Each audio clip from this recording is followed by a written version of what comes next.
Shalom, selamat pagi Bapak Ibu Saudara yang dikasihi Tuhan Yesus Kristus. Selamat hari Minggu, selamat kita berjumpa kembali dalam renungan pada pagi hari ini. Kita bersyukur karena penyertaan Tuhan dan pimpinannya yang membawa kita sampai pada hari ini. Sebelum kita mendengarkan renungan firman Tuhan, mari kita berdoa. Bapa Sorgawi, Bapa dalam nama Tuhan Yesus Kristus, terima kasih kami mengucap syukur Tuhan untuk berkat-Mu, pimpinanmu dan penyertaan-Mu. Saat ini kami ada lagi semuanya karena kemurahan Tuhan. Sebelum kami memulai aktivitas kami rindu diperlengkapi dengan kuasa dan kebenaran firman-Mu. Urapi kami Tuhan, untuk kami dapat mengerti dan taat melakukan setiap kehendak-Mu. Dalam nama Tuhan Yesus kami berdoa. Haleluya. Amin. Saudara yang dikasih Tuhan, ayat renungan kita pada saat ini terdapat dalam 1 Samuel 16 ayat yang ke-7. Tertulis demikian. Tetapi berfirmanlah Tuhan kepada Samuel, janganlah pandang parasnya atau perawakan yang tinggi, sebab aku telah menolaknya. Bukan yang dilihat manusia, yang dilihat Allah. Manusia melihat apa yang di depan mata, tetapi Tuhan melihat hati. Saudara yang dikasih Tuhan, pemilu tinggal beberapa hari lagi, dan kita yang sudah punya hak untuk memilih, bagaimanapun juga harus memilih. Jangan sampai golput. Tapi tentu masalahnya, siapa yang harus kita pilih? Millers and Sons pada tahun 1996 menyebutkan bahwa pemilih dalam pemilu seringkali menilai kandidat berdasarkan karakteristik pribadinya. Hal-hal yang dipertimbangkan diantaranya adalah pengalaman, kejujuran, moralitasnya, kasih sayang, kompetensi, dan kemampuan kepemimpinan. Setiap pemilih mempunyai gambaran tentang kualitas pribadi dan kemampuan kandidat yang disukainya. Dan persepsi ini memberikan pengaruh terhadap pilihan. Para pemilih umumnya menyukai kandidat yang mereka anggap peduli dan menyayangi rakyat. Kurangnya wujud kasih sayang dan perhatian atau kepedulian akan membuat pemilih merasa bahwa sang kandidat tidak patut dipilih. Meskipun sebenarnya faktor ini seringkali bias karena adanya unsur pencitraan. Kita perhatikan dalam 1 Samuel 16 ayat yang ke-7. Di situ tertulis, tetapi berfirmanlah Tuhan kepada Samuel, janganlah pandang parasnya atau perawakan yang tinggi, sebab aku telah menolaknya. Bukan yang dilihat manusia, yang dilihat Allah. Manusia melihat apa yang di depan mata, tetapi Tuhan melihat hati. Samuel sedang diperhadapkan dengan anak-anak dari Isai, yang salah satunya akan dipilih untuk menjadi raja. Isai mempunyai 8 orang anak laki-laki, dan Tuhan menyuruh Nabi Samuel ke rumah Isai untuk mengurapi seorang dari anak-anaknya itu menjadi pemimpin atas bangsanya. Meskipun Samuel adalah seorang nabi, tapi ia juga masih bisa terpengaruh pada penilaian secara lahiriah. Ketika melihat Eliab, kakak dari Daud yang tinggi dan kekar, Samuel sempat menduga bahwa itulah orang yang dipilih Tuhan. Tapi Tuhan berfirman dalam ayat ini bahwa bukan yang dilihat manusia, yang dilihat Allah. Manusia melihat apa yang di depan mata, tapi Tuhan melihat hati. Kita manusia cenderung meletakkan pilihan pada yang keren, yang ganteng atau cantik, yang tinggi, yang kekar dan kuat, yang penampilannya menarik, yang pintar, yang kaya, yang lucu, yang banyak janji dan sebagainya. Dan tidak jarang juga kita menetapkan pilihan karena kasihan. Tapi semua penilaian kita itu tidaklah sama dengan penilaian Tuhan. Kriteria kita berbeda dengan kriteria Tuhan. Kita seringkali melihat apa yang di depan mata, tapi Tuhan melihat kedalaman hati.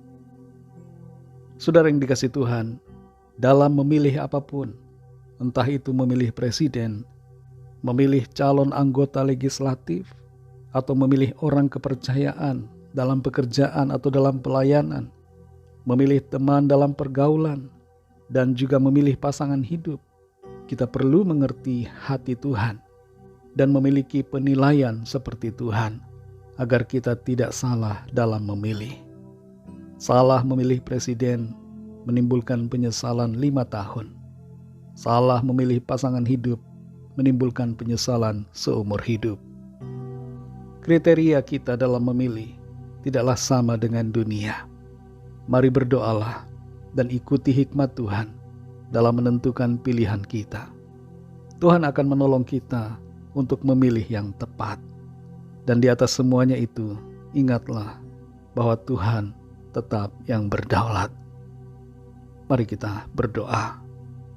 Bapa Sorgawi, Bapa dalam nama Tuhan Yesus Kristus, terima kasih kami mengucap syukur untuk firman-Mu yang sudah kami dengar pada saat ini, yang mengajarkan kepada kami untuk memilih sesuai dengan tuntunan dan hikmat yang dari Tuhan.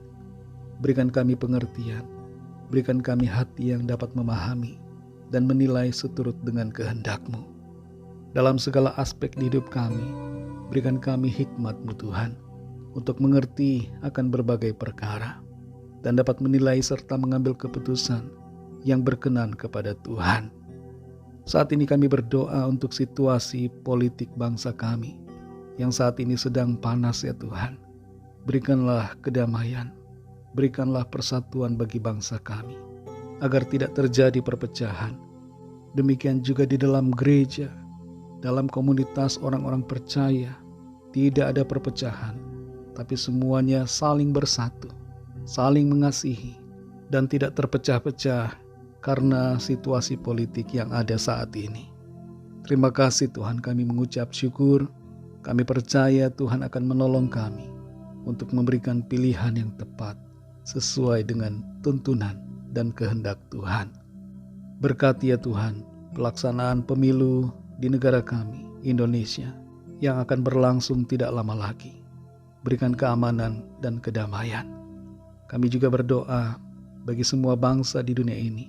Berikanlah kesejahteraan, kedamaian, keamanan, dan lawatlah ya Tuhan setiap orang dari segala bangsa, termasuk di bangsa kami Indonesia, agar mereka percaya kepadamu dan menerima anugerah keselamatan. Kami berdoa bagi yang sakit dan dalam pergumulan, agar kuasa Tuhan bekerja, menyembuhkan, memberikan jalan keluar, kuasa Tuhan yang ajaib dan mujizat-Mu yang heran dinyatakan. Berkatilah umat-Mu ya Tuhan, berkat-Mu atas keluarga kami masing-masing, dan berkat-Mu atas kami secara pribadi. Segala puji hormat syukur hanya bagi-Mu.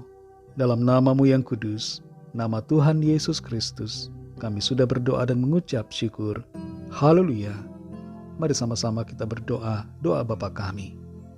Bapa kami yang di sorga, dikuduskanlah nama-Mu, datanglah kerajaan-Mu, jadilah kehendak-Mu di bumi seperti di sorga.